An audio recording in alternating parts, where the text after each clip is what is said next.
Welcome to the Slam Africa podcast, a podcast where we have conversations on how poetry is at the center of political, social, and cultural discourse. Today we have Fuse Sulle, the 23rd Slam Africa champion, cosmic wordsmith, visual artist, and sketch master, who is a wizard at words and one of the most prolific sheng poetry writers we have in the 254. Hey, man. Maneno mingi. Karibu sana. Asante. Alright. Unaweza kujiintroduce at least watu kujue. Fuse amekuwa simplified into just Sulle, creative. I think kulikuwa na time ya Fuse. More of a revolutionary poet who was fighting for the people. Then Fuse akakuwa mzee. Akaachia struggle wengine. Nikaachia struggle. Not that tuliacha struggle wengine. We just saw the truths and the need to what was like restructured the struggle in that instead of fighting from the streets, we preferred if you can fight from a different angle and a different space, but still that is always there, like fighting for people and caring for people, and like poetry is just caring for people. And so an upper hand is that you're able to articulate it. Okay. So Fuse is just a creative now. Okay. Just a creative. What is that one thing that switched your perspective, like in terms of hiyo kitu ili happen alafu uka feel maybe you needed to evolve into something else? Naweza sema ni reading the crowd. Because it became starting from a point of view of a poet, ukwa serious na hiyo kitu, like when you're speaking about the struggles, the injustices that ziko kwa system and ziko kwa government, or just the system itself, it's personal. Like you see these things and you want to open people's eyes and so you're speaking to them. And so with time, you come to understand that you're not educating these people, you're entertaining them. Okay. So the standings ovations, nini zinakuexcite, hey guys stopping you, and from that, niliona, man, this thing is becoming more of entertainment. It's not like for the struggle, for the nini. Guys do it as kuna joint ya poetry, then kuna nini. Yeah. And so for me that, and also seeing it being like you're doing this thing over and over again, like you're caught in a I don't know how you can call it. They're like a loop, certain loop. Yeah. That, and when you get to sit back and just read the room, read the environment, you find out that, man, there has to be a different way of doing this thing. Okay. You know, there have to be a way of not really going into the system, because the immortal said technique. The problem with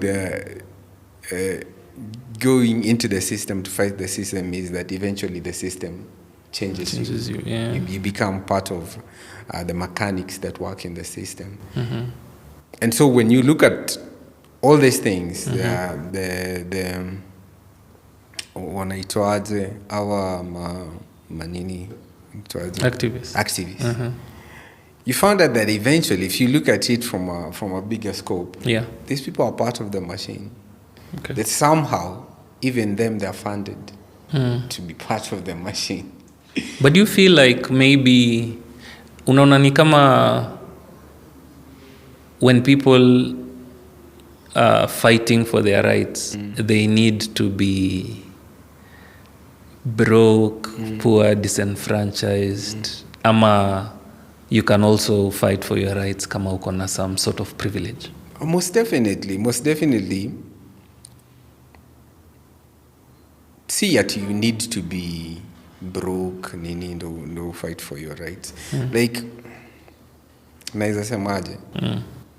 This fighting for rights thing, let's say it's musema hivi, like hii kitu ni simple. Reduce it to the point of jirani yako. Life yake iko aje? Life yake iko poa. Like unaweza ona injustice ina happen kwa life ya jirani yako na uko okay nayo. Yeah. Can you start with that? Can you start with kuchange life yake? Can you start with kumsaidia kaa ana food, kumsaidia nayo? Kaa na go through something unastand naye. Because people would be fast to run to the streets, fast to run to the internet. While kuna mtu hapa karibu naye. Really is going through it, and you're like, yeah, I'm speaking for you, but wewe unakula, wewe una nini, wewe unafanya nini. So fighting for your rights, like it's your right, is like how make you uncomfortable. Si lazima ungoje kiti imekiwe vi uncomfortable ndio like na hii kiti mlimekaje. Mbona usikuwe in a position that you can structure the kiti for you, design your kiti for yourself, to your comfort, you know. Why do you have to make ngoja hadi uko in that poverty state? Then kusema haki yetu, bei ya unga, bei ya nini inaenda juu. And so una find out that in the long run, hata hiyo kumekelele kwako, you're marketing something for someone. You know? Yeah. Like the opposition would come and be like, unaona watu wanalalamika, the government is not right. And if you flip it, that the opposition gets into the government and the government become the opposition, still the government would be on this side looking like, unaona watu wana. So it's like a game. So like for me, structure yourself in a way that you can design your environment. And designing that environment is you finding solutions for problems, starting with the immediate. Immediate could be you. Restructuring yourself, your mind, your mental health and everything, and seeing how that can flow into other people, the people immediate. And that you go around changing people's life, then it's still good because for even us to be in this state is that we tulisikiza watu walikuwa na bonga. Yeah. Then they sparked something in our mind. The problem is if that thing is sparked in your mind and now you're stuck in this state of revolution viva, well, this thing goes a long way into the point that it's supposed to restructure you as a person. Yeah. What Gandhi said, the change that major people quote that thing and nobody really like take it into action ama anaifanya. The change that you want starts with you. Like how are you seeing things? Because kama unataka kuona problems, utaona problems man. Yeah. Forever. Like hata Yesu akuje kwa government bado utaona tu man hapa kuna shida. Yeah, personally, I usually find it's very easy to be against something. Yeah, than to stand for something specific. And I think that's part of the reason why it is easy to protest, it is easy to stand somewhere and say some things about something that you have seen, rather than you standing in that space and saying, this is what I believe in, this is what I stand for, na vitu kama hizo. And so pia unaona like I think people have been structured, especially Kenyan men, been structured to complain sana. That ilikuwa time fulani time protest ilikuwa zina happen like the maandamano season. And I saw two different like worlds, two different naweza sema two people thinking differently. Yeah. While people are being ferried to Tao, vijana, to... Wait, people were being ferried to Tao? Yeah. Yeah, okay. Man. Anyway. Waende wa protest, wafanye nini. We were at a conference. It's a geothermal conference.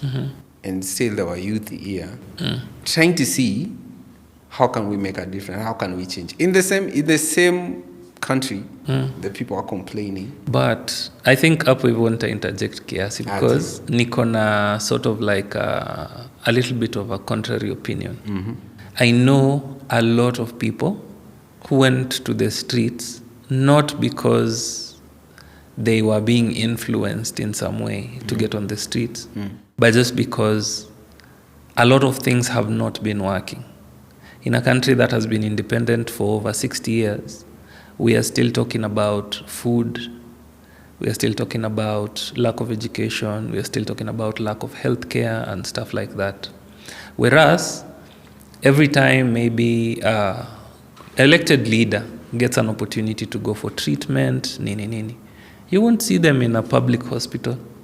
They will fly, they will go. Example is like the Nakuru governor. She went to deliver abroad. You get vitu kama hizo. So when you look at the way some of these public resources inaspendiwa, una feel, if we had visionary leaders, for example, something like power, and I'm talking about power because for a very long time, some of the power that we've been using in this country used to come from Uganda. We have gotten to a point where we are producing most of the power locally, but then kuna hizo opportunities like the geothermal that you're talking about that can be able to generate power, for much longer and enough power to probably even satisfy the needs of the Kenyans. But there's still people who don't have access to power. Personally, me, where I come from, we are completely off-grid. Like, we're using solar. And we're using solar because, there is no money to bring a transformer. Kapsabet. So, general Kapsabet area has power, but where I come from, the specific village that I come from, kutoa tu like transformer kutoka that place ndio power ifike. Let me ask you a question. Yes. When did Kenya gain independence? Like when? 1963. Yeah. No.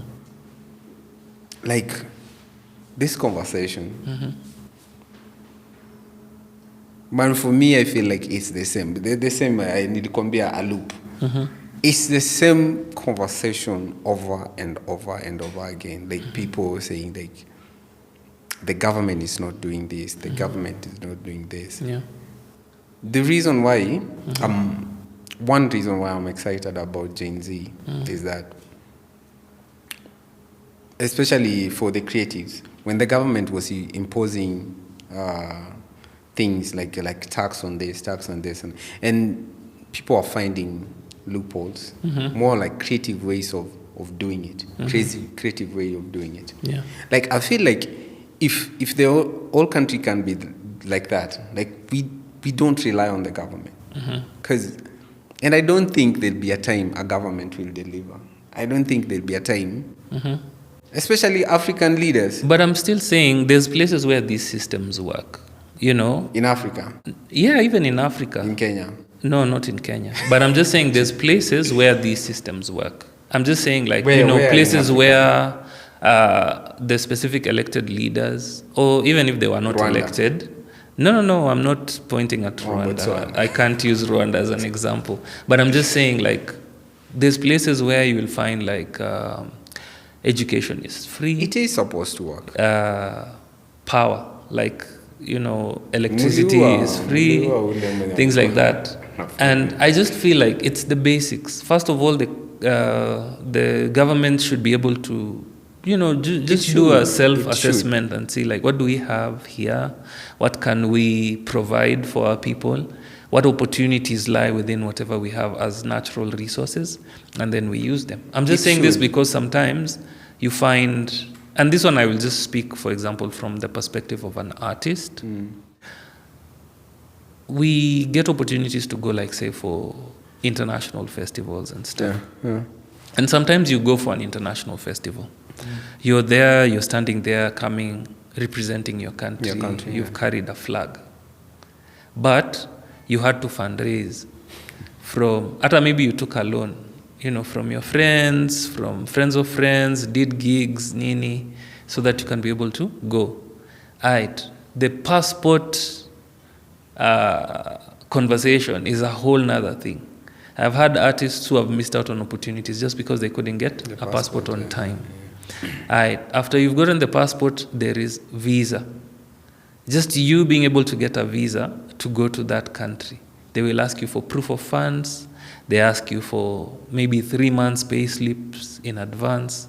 They ask you for your information. They ask you for hotel reservations, tickets, to show that you're not going to stick in that country, you will come back home. You get all these things. And at the end of it, the general underscoring factor is if you had a ministry or rather a foreign policy that would improve your country's standing, then you guys wouldn't have to be asked for all these things before you travel. Like you have to bring a title deed, a business registration certificate, so that these people can look at it and say, okay, if we allow you to come into our country where systems work, you will not disappear once you land at the airport. You get? So looking at it from that angle, I would be like, much as we are doing what we're supposed to do, there is still a lot. And as an individual at home, ni difficult sana useme maybe utafanya job ya gava uende ukaongea na a foreign government so they can loosen at least their policies.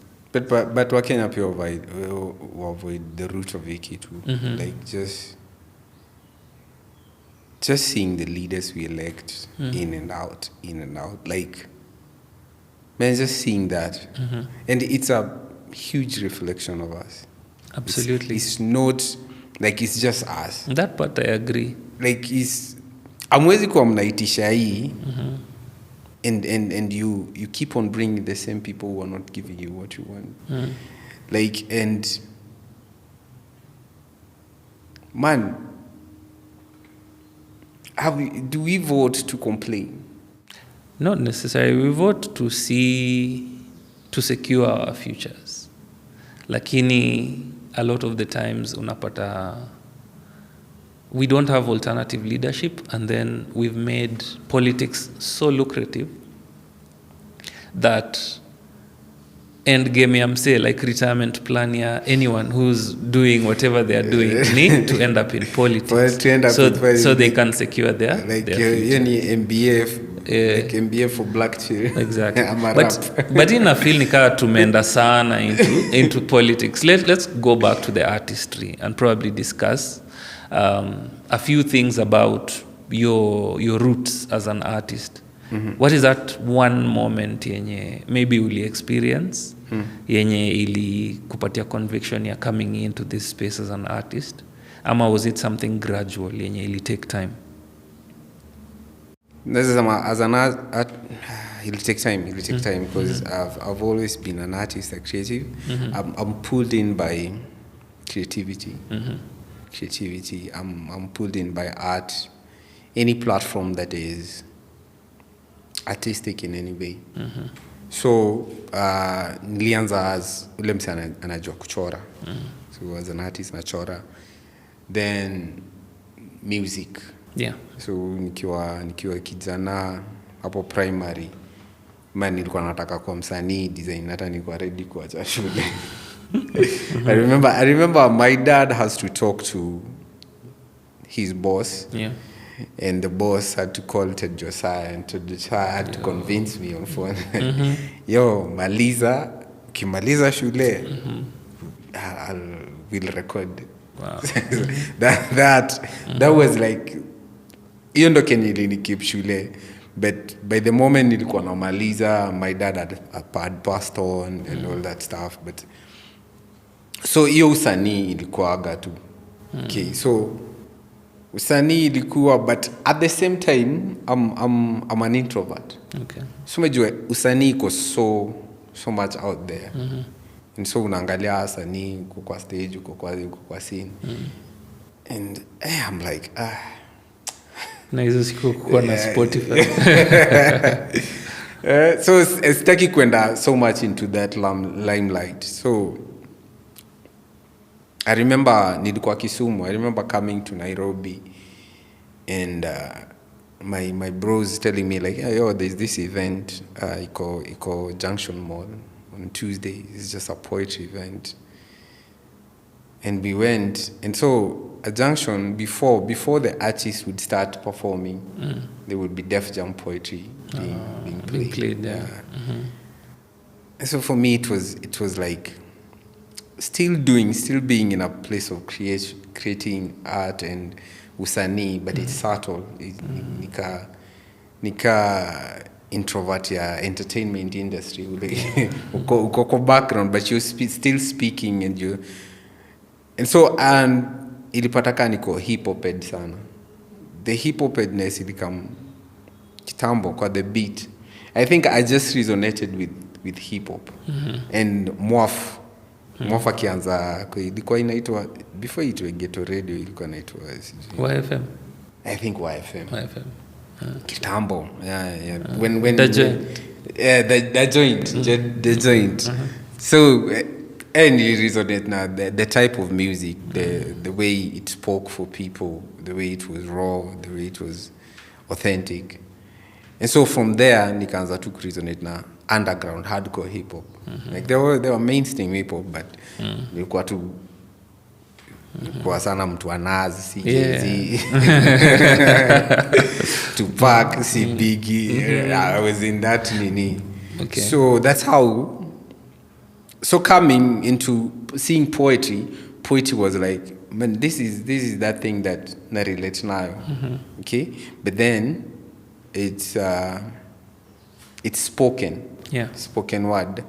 It's spoken, but then it's not controlled by the beat. It's just in a way you're flowing. You're rapping, but then using your own beat, creating your own rhythm and flow just by yourself, and you're quite intrigued. And so at first time nilikuwa na perform na Kizungu, because that's what we knew poetry was. Like just English. So we were writing in English. So ilikuwa sana na reflection ya hip hop kwa nini yangu. Yeah. So then there's this day we went, and there's this poet, man.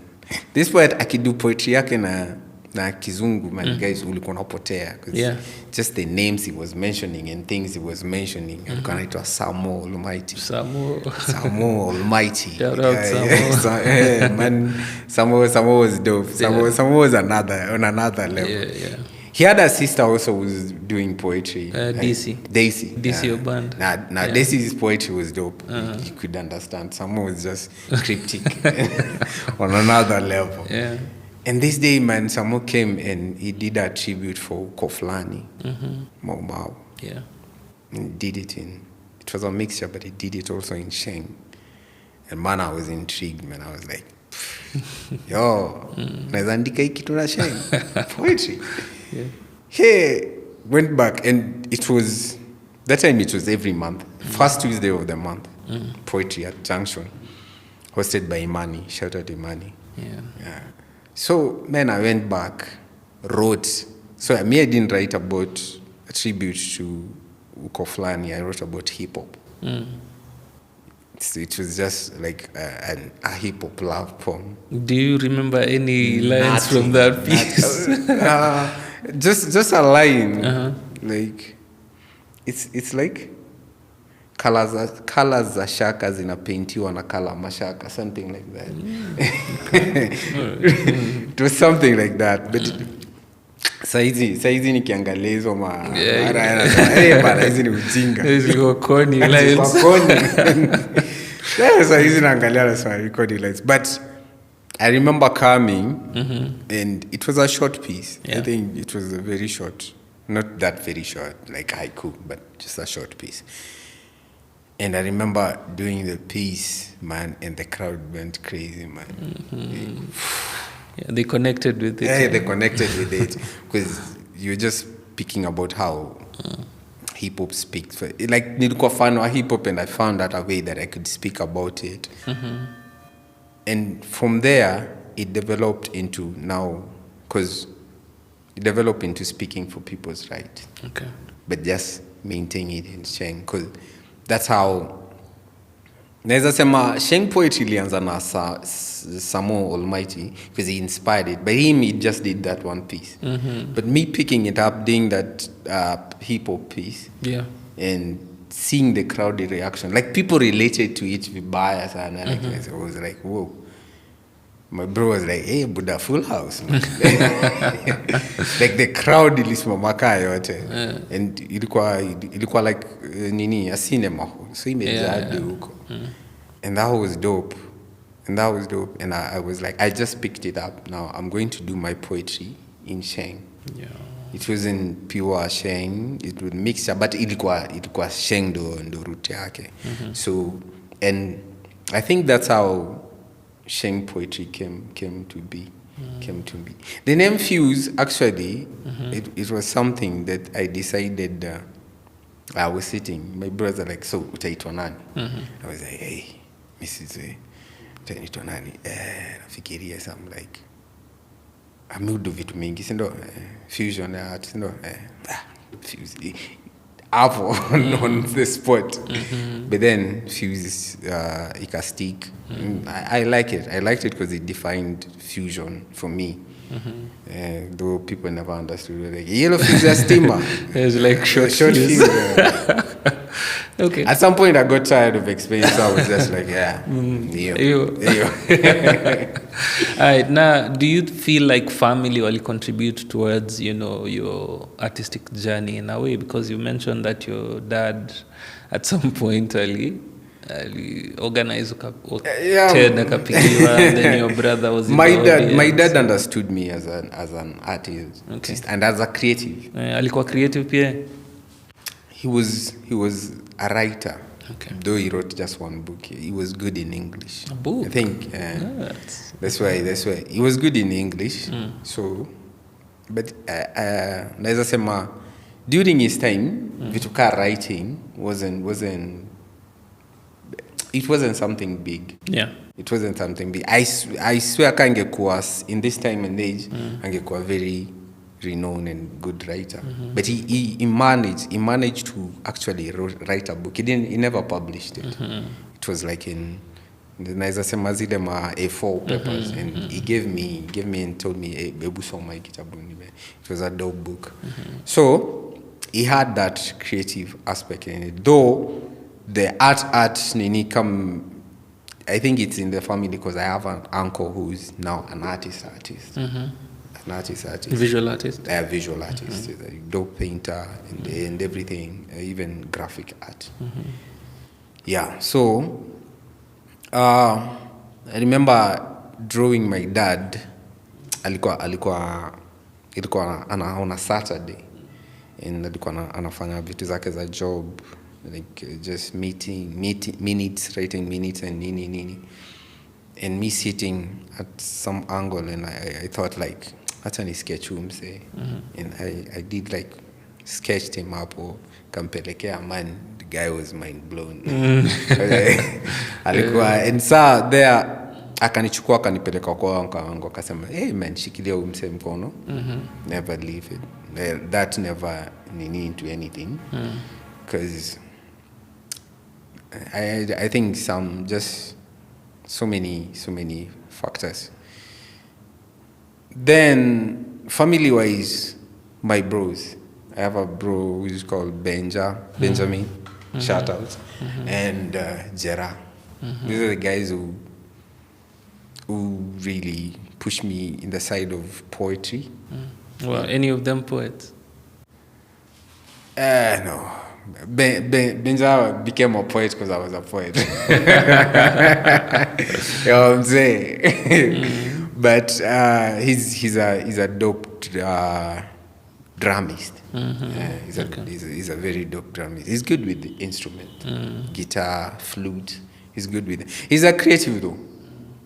anaweza kuwa good critic wa art. Unajua that he understands art from I think from an intellectual point of view. Me different yangu na yeye is that mimi ni hands-on kind of. Yeah. But he would explain the intricacies verbally better. Okay. So he's a creative. He's a guy that I'm comfortable telling a piece before I perform.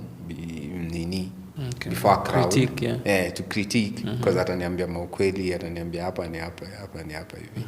Which I never do, because watu koga tu buda ni dope. Ni noma. Hiyo enda, but mispendagi hiyo fanatical kind of nini.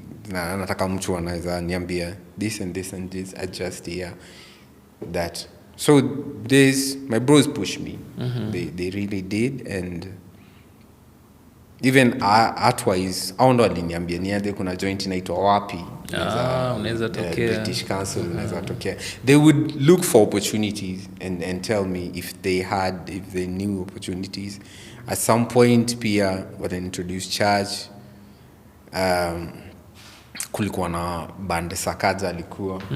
And walikuwa na do some dope stuff. So mimi na kina Dan number 8. Yeah. So Dan number 8 poetry zake zilikuwa na kizungu, mimi zangu ni za sheng. Yeah, so. But Dan, I think journey yake mostly imekuwa na gospel. Alikuwa gospel. So strictly gospel. Mimi kuandika gospel pieces ilinishinda, man. Nilikuwa too much of a rebel. Speaking of which, I'm also curious to know, after you switched to sheng, how was that for you? Because nimeona evolution ya the sheng language, pia evolution ya the sheng language as a medium for poetry. Na kumekuwa na so many transitions. Like there was a time when a piece would be layered, loaded, like the language was just a tool. But then ikafika point pia ikafeel ni kama ni language over substance. And then tena ikarudi place yenye people are trying to go back to the substance. Na bado kuna hizo challenges. How do you then create a beautiful balance between the two na coexist within a piece without overshadowing each other? Naweza sema the thing nikianza sheng poetry. Yeah, ilikuwa inspired na hip hop. But then there had to be the poetry aspect of it. Meaning all the zinaitwaje tonal variation, all the stylistic devices that zina for kuwa involved kwa poetry zilikuwa involved. Meaning rhyming, alliteration, punchline, but punchline is more related to hip hop some of it. But yo iko lazima ukuwe na pia ka punch fulani. Wordplay zilikuwa. So but you had to embody it all in that. See the flavors zina still from the food. That mtu anafinikana kula roiko badala afinikana kula nyama. Yes. So it had the meat of the word had to still be there. Meaning like somebody has to understand that unamwambia this is what you're telling them. But then as time goes by, I think a lot of people who are doing freestyle rap hip hop and battle rap hip hop saw poetry and saw it as a space. Because I think the battle rap scene was crowded, it was competitive, and it was that. For this one, you just had to align some of cool rhymes and punchlines, and guys you'd get that standing ovation. Man, standing ovation iliharibu poetry. Full. But do you feel like nini hiyo general affirmation yenye inakuja na having done a good job? You know affirmations are poetry. It's like a snap. Snaps, okay. It's just like a snap. Or probably it's quiet. It's quiet. It's and I like it like that. It's not supposed to nini, Get into your head. get into your head. Okay. You know. But then when you, I mean, naweza sema pia the poets just became too nice. The crowd couldn't contain themselves. You know, so you're meant to stop, but you're like, hey, boss, you know. But it did kind of get into people's head that people were now looking for that affirmation that if a poet would do a piece and nobody would stand, nobody would move, it would bother them vibaya sana. Okay. It would bother them vibaya sana. But me, it bothered me when I'm saying a piece and guys are like hey, I'm like, interrupting you. You have to repeat the line. Yeah, I have to go back and start. I'm like, so there's this thing I never knew I did it, but Kevo Orato told me I used to do it before. So before I would start my pitch, I would just have like a few minutes of silence. Yeah. And just, I don't know how it worked, but in them, I like planted something into the crowd. And so they would just they need to be listen. quiet. They like contain yourself. No, in that it's about to go down. In that regard, actually, I'll say my first interaction with you was at Slam. Like we had never met, even those days for, when you're talking about all the other platforms that you did, we had never sort of like interacted. Yeah. And then I went for Slam. Pretty young and trying to figure life out. Yeah. And then I sort of remember the lineup and some of the guys who were slamming on that particular day. I know for sure Ngati slammed on that one. Yeah. But and actually Ngati, man, I just need to say this. Yeah. I didn't win slam for a very long time because poetry zangu zilikuwa za sheng. That's how you felt. For a very long But time. see, kulikuwa na sheng poets who won before you. There was Teardrops. There was who else? There was, I think, Teardrops. Yeah, those ones were. Watu Kunimbichi. watu walinipatiaga hii kitu tu. Ni kama man, huyu mzaya amekuwa hapa. I don't think so. You did well on the day. Man, I have to say, I appreciate you. Because I remember that day, actually, you came, you stood up on stage, and then you raised your hand. Yeah. And then you just took a moment. Watu wakanyamaza. Those pieces, watu walikuwa nazijua. Walikuwa nazijua? The pieces nimekuwa na perform for a very long time. But how did it... Okay, for me, on that day, it was the first time I had those pieces. Na vile zilireceiviwa, I don't think anyone could have said it, ulikuwa umenyimwa for so long. It was deserved, like it was a deserved win. And then you finished, you won, you left.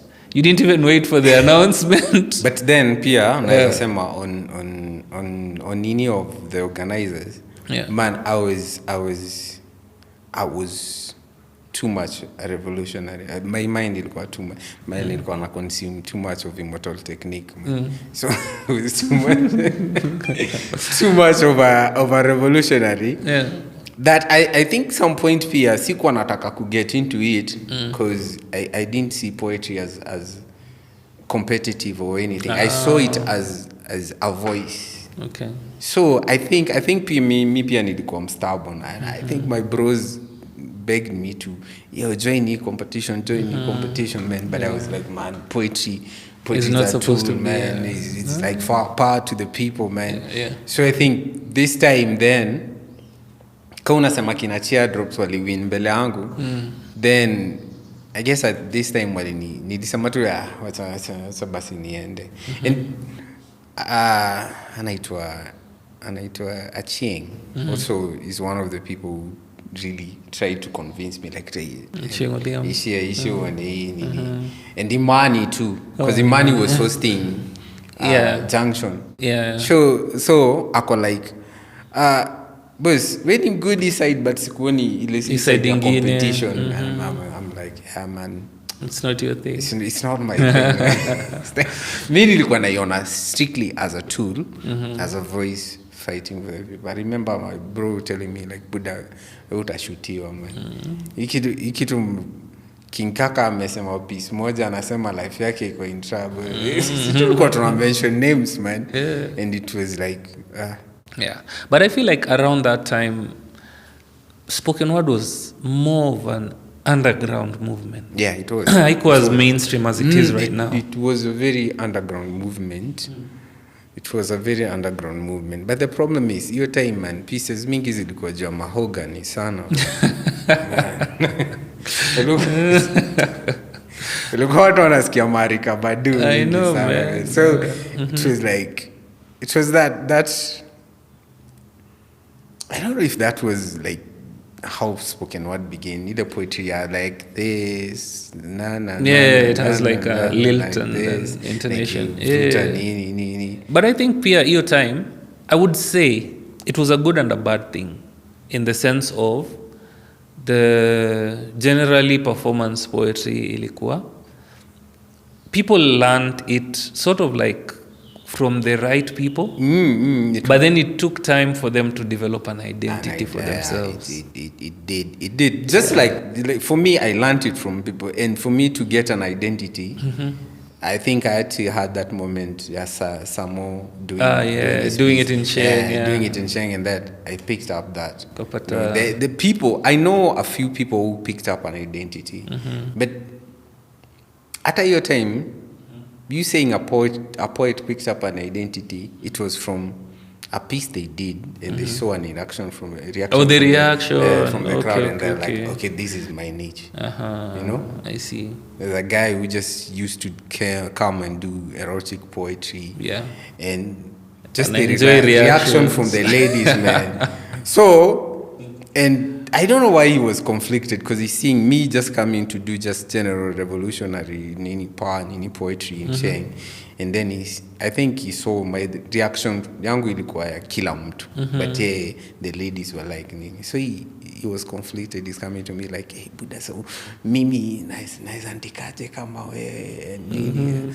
I'm like okay, jaribu tu, there's a day jaribu, man. I don't know how, like, just power nini poetry turned into something sexual. I don't know. Hapa katikati vile lienda, and we are like tuko na kevo orata huko nyuma, tu like, hey boss, that went from 0 to 100 real quick.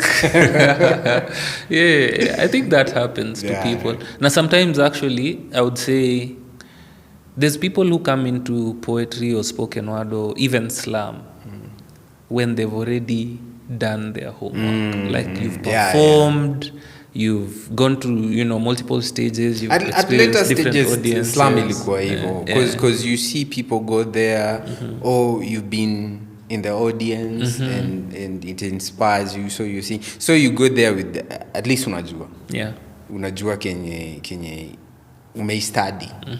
Unacheki, and even into just poetry as a whole. People later on, people are coming into poetry as umeona the scene vile iko, umeona the audience, type of audience, other people performing, other poets, and now you figure out mi nataka kujipresent as this.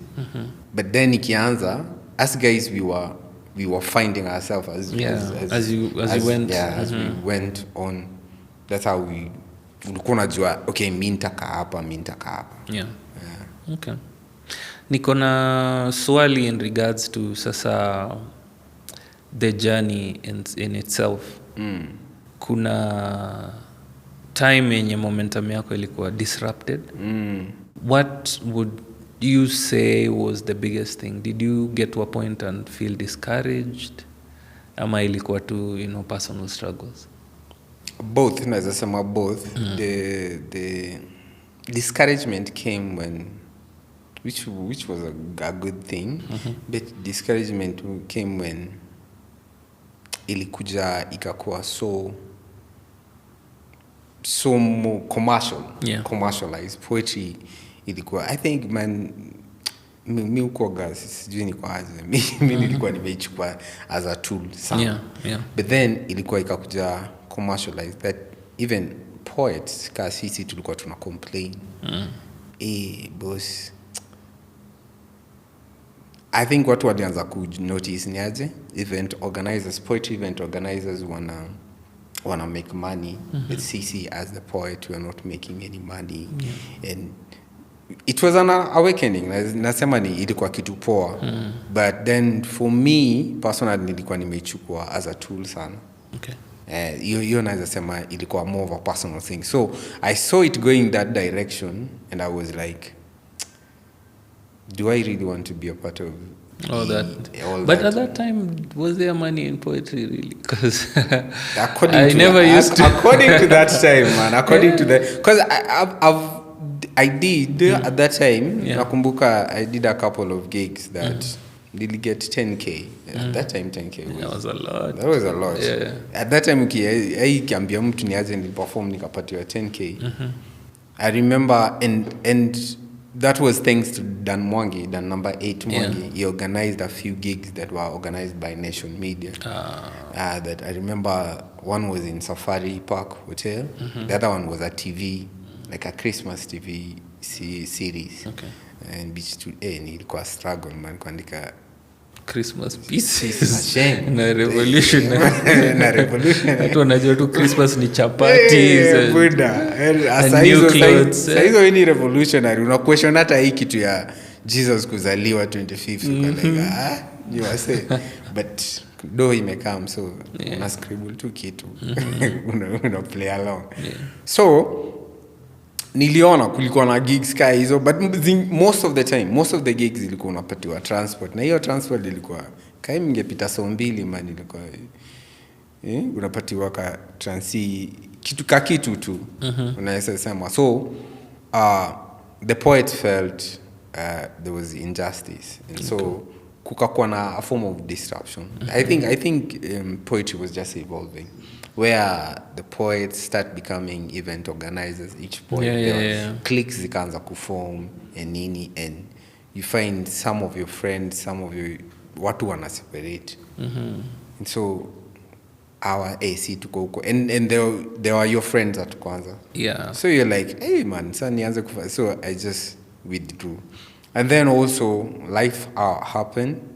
I nearly did in a very long period in a very bad case of alcohol addiction that for me to be in a sport where I'm creating nilikuja kugundua sihitaji any substance.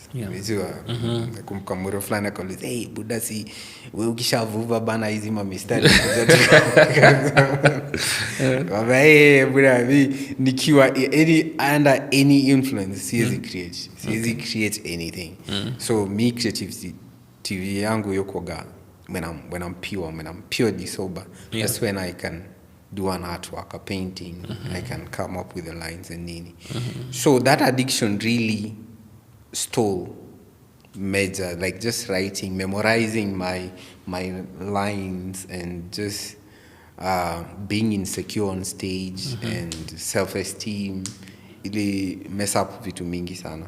That at some point I couldn't remember my lines on stage. And I remember sasa one that ilikuwa major that really ilifanya nitoke from space kabisa is like there was this big event and I'm introduced as the slam champion and I'm intoxicated and I'm napanda stage and I can only remember the first 2 lines. From there I'm like and I froze and I was like man his space si yangu. And that was on stage. I remember like even immediately after that on radio I also froze. And I was just like hey man this is an exit for me. This is an exit for me. But then from there it's just a downward spiral from poetry. From actually performing poetry. But then I was still just a poet, just writing, but never being in that, wanting to be in that space of performing on stage. And how was your mental health at that particular point? Like, ilikuwa mbaya. Ilikuwa just bad. Also, as an artist, at that time in Kenya, as an artist, not just a poet, an artist, because me, I'm basically mini artist. Sina gati kuna ka employment ingine tunafanya, but as an artist, an artist was struggling. So financially, and uko na young family. Yeah. So financially you're struggling to even provide. Yeah. You're struggling to provide, but uko na addiction. Yeah. So inabidi umefeed zote. Unafeed addiction, struggle kufeed family. Yeah. And source of income, si guaranteed. Yeah. Si guaranteed. And also company. The company, kuna wale mamori wa kukuambia, hey buda situende hivi. Unakutolea form, unarudi home, una form, lakini umelea. People are shanghai like, hey buda. Ulitoa pesa. Pesa kukunywa hii. Hizi vitu ziko relate. So man, at that point nimesema like, naweza sema like for the very long time I was depressed, vibaya sana. But then and coping mechanism ilikuwa ni tei, ni pombe. I wasn't using so many stuff. Ilikuwa tu pombe and just to numb. And even when everything was breaking, it was just that one thing that was, because in Africa time now everything is falling apart. Everything is completely falling apart. Unaona ndoi rock bottom. Yeah. And the only thing that ulikuwa naweza hold on to ilikuwa ni tea at that time, which make things even worse. So to get to yourself to that point that unasema, man, I need to find something else to hold on to. Okay. So unajaribu ku grab on what kind of art. Yeah. Yeah. So speaking of art, I think one of the pieces zako zenye mi resonate nazo the most ni your pencil. Pencil, because of the way it's a connection between what you're going through inside and then what is happening around you, and then what is happening in your brain, because of the way that you connect, hata vile unaanza, that first a pencil keeps my pain sealed. That was a real moment. I think that's of all my pieces, that's a personal piece. It feels personal because you talk about your pain, and then you talk about you run away from yourself. Most of my pieces I talk about the people. Yes. The people, for the people. People. But this one is a personal piece. This one was, and it's a piece. It's a piece for all my pieces. It's a piece I hold dearly. I know, man. It's a piece that I can normally speak to myself. Yeah. I don't have to perform it. A pencil keeps my pencil. All I need is pen or paper, then a paper to a place me pick and put on. Like that's solitude for me. Like, that's solace. Just by kuanza nishaenda hiyo place. It's pencil is a personal piece. But najua hiyo si your favorite. It's not, but I'm just saying like it's personal, it is. It's very relatable even like from where I come from, because you find that place where you're interacting with so many things and so many people, and it makes you feel good. But then you realize that there's a way you need to circle back to yourself. Now you're circling back to yourself is where now you're like, what holds most meaning? Nini, T.D. Jakes. I read a book about T.D. Jakes. There's a way he explained the prodigal son that I have never known, and he imekuwa spark na you talking about coming back to yourself. Alisema, there's a line that people meet is when the son came back to himself, that's when he realized, like, wait, my father has this and this, and the servants are even eating better than what I'm eating right now. Let me go back to my father and ask him if I can be a servant. The thing is that him coming back full circle to himself is that thing that people really normally don't like. We go all everywhere looking for solution and looking for nini, but the solution is always found when you come back to yourself, when you examine yourself. Yeah. That coming back to yourself inspired that poetry so much that at some point, I had to do that full circle, come back to myself, and that's when I penned that. Akili yako ni kitabu. Nikifungua mdomo mwana ndani. Like that's the only way you can read into my mind nikiongea. Yeah. Man. Yeah, so that was profound. So there's this duality to your expression, your artistic expression. Una come in as a very good wordsmith, but you're also really good as a visual artist. Yeah. So how do these two meet, and how do they express, or rather how do they define who you are as a person? Like unafeel ni kama kuna moja yenye I am the visual artist who does poetry, ama you are the poet who dabbles in this, ama you exist in completely different dimensions when you practice each one of them separately. Now, okay, the visual artist came first. Okay. The visual art came first. Yeah. I was first an artist to kuchora first. The poetry came second after that. They're two different people. Neither sema when I'm an artist, I'm soft. Okay. Neither sema I'm soft. I'm nurturing. Because when you're drawing or when you're painting, it's sensitive. Yeah, it is. When I'm a poet, I'm rough. That's why it's been hard for me to write a love poem. But most of my poems are love poems because it's my love for the people. So but it's more of poetry wise. I want to punch. It's a punch. When I want my poetry to hit you. But when doing a visual art, when painting or drawing, I want you to experience something. I want to pull you into something.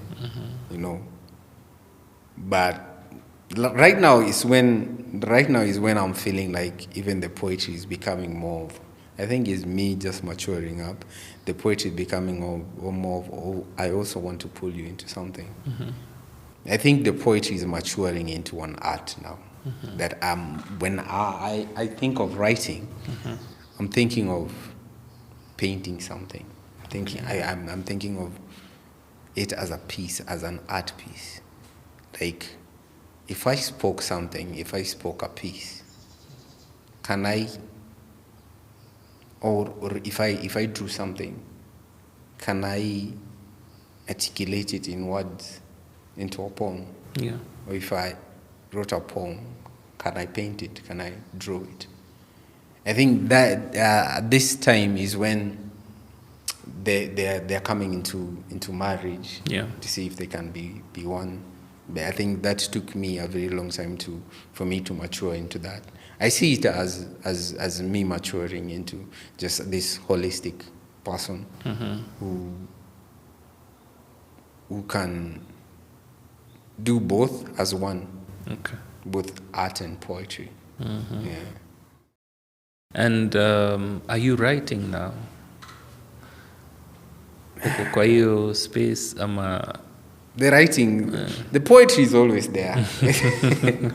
The poetry is always there kwa akili. Like, I can be walking and mysteries of kwa ziko kwa mind every time. Just me sitting down and writing them. right now, no, I'm not writing. I'm not writing. I'm more into visual art. Okay. Yeah, as I say, I'm painting my poetry.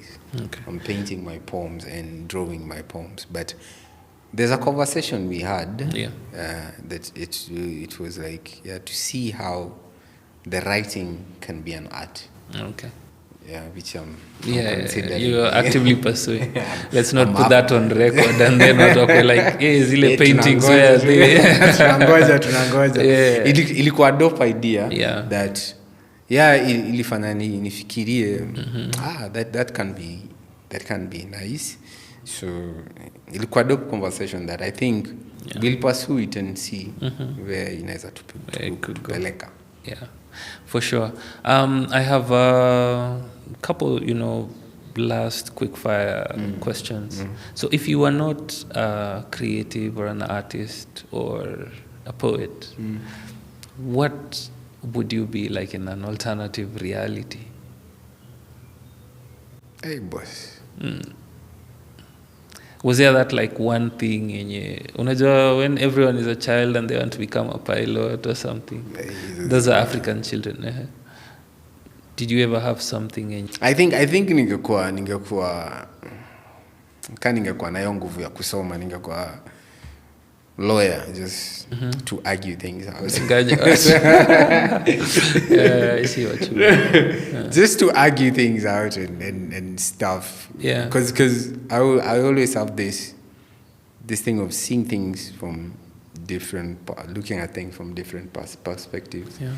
So and watu sema buda wewe unapenda ku argue, but I always love introducing things from a different perspective. Like kila mtu anaona hivyo nasema mbona msiangalie hivi? Yeah.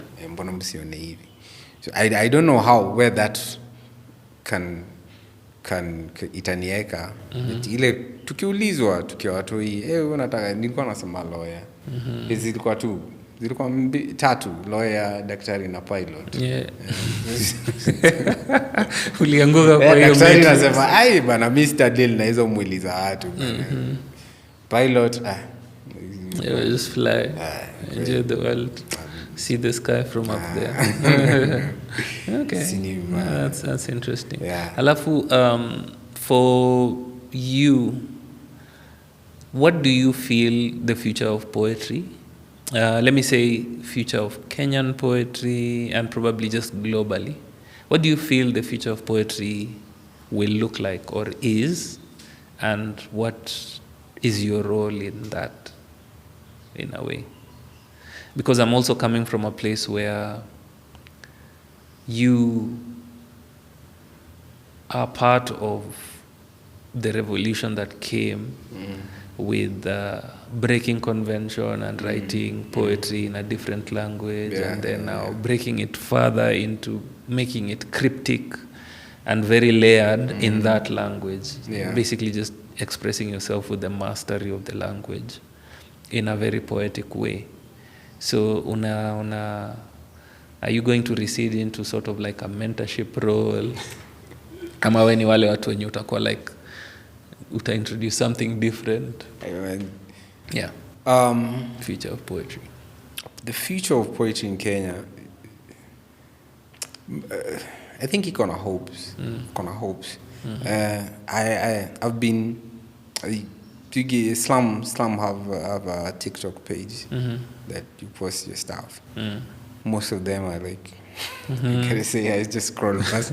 But there's this one chick that gave me a hope. And the piece was masturbation, and she was doing it in Sheng. And the writing was dope. Man, just the way the writing, the cadence, how is the creativity. It was like I was like, man, this is poetry now. This is poetry now. And she was young, so I'm like, so there are a few people. There's still a few authentic people out there. As much as everybody will come and and just when tulikuwa off, ulikuwa nasema people are coming for the money and everything, but there are still authentic poets out there who have the skill, possess the passion for it.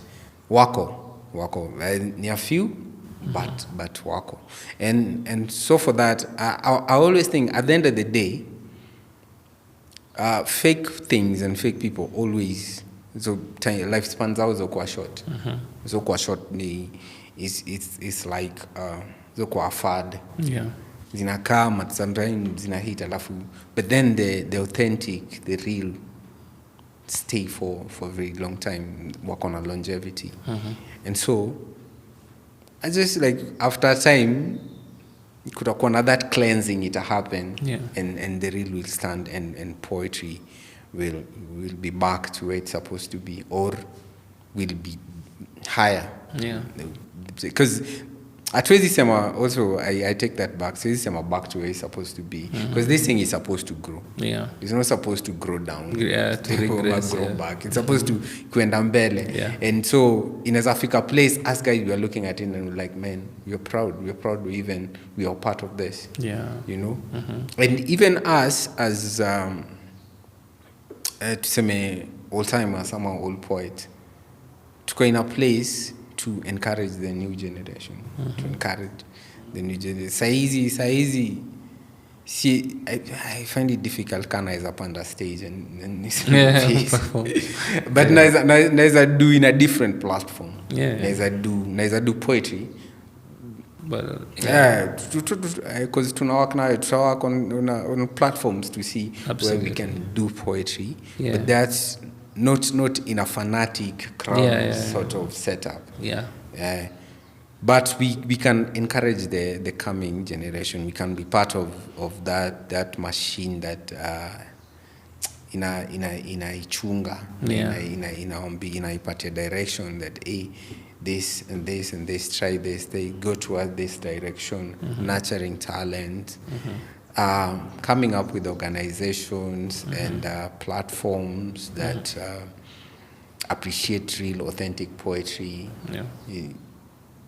I for me, I don't think, because mujiliza kitu, like there's an era where poetry was being presented before kings, where people wrote poetry shaped the nini of a country, even the trajectory. Poetry began revolution, freed countries, just poetry. But now poetry imekuwa gengeton, man. It's like man, it's messed up. Shout out gengeton. Iko to something else, you know. But then we can bring. I don't think poetry, man. It's prestigious. It's for the chosen few. It's ni kitu tu reserved for something else. And if we can bring in that to you, that we make sure we're not flooding the market. We just kitu with a good product. You don't flood the market with a good product. You make people come looking and craving for that good product. And hata wakiipata si ati wataipata kila time. So you make it. It's time we make poetry a premium product. Something that people are craving, and not something that they can go anywhere and find. Iko tu hivyo. Ban saizi kuna poetry mtumba, man. That tunaweza pata. Like everybody thinking they are poets. Not sisemi kubaya. But kama unajua ni poet, sit down, work on your craft. Soma poetry, soma vitabu, listen. Then structure yourself. Then present, speak, express yourself. Don't usikuje kwa stage kutu entertain. First of all, pull us in by how you're expressing yourself. Yeah. I feel, I think this is also part of the reason why we're having these conversations. Yeah. Majority of the poets who are coming in don't have a reference point. Mm. They just came into the space, and then right now, because there's social media, there's TikTok, there's Instagram, Reference and all points as this, in what? in terms of individuals or places where they can get. So I wanted to say, like, you see the way you might find that the poetry or the piece with the most views or the most likes might not be the best poetry piece. Yeah, You get? yeah. So because maybe they're consuming their material off of social media, then it's coming with this thing of, but people like this kind of content. So if I write this kind of content, then it's probably going to resonate with people more. But then now, some of them don't get that opportunity to be able to tell, okay, what is this person saying?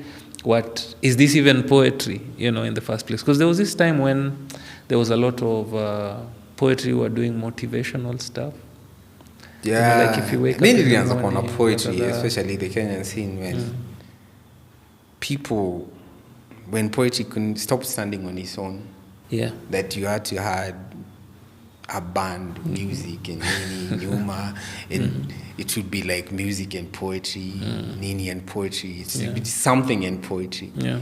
And so we just took it from someone standing in front of a crowd and speaking. Yeah.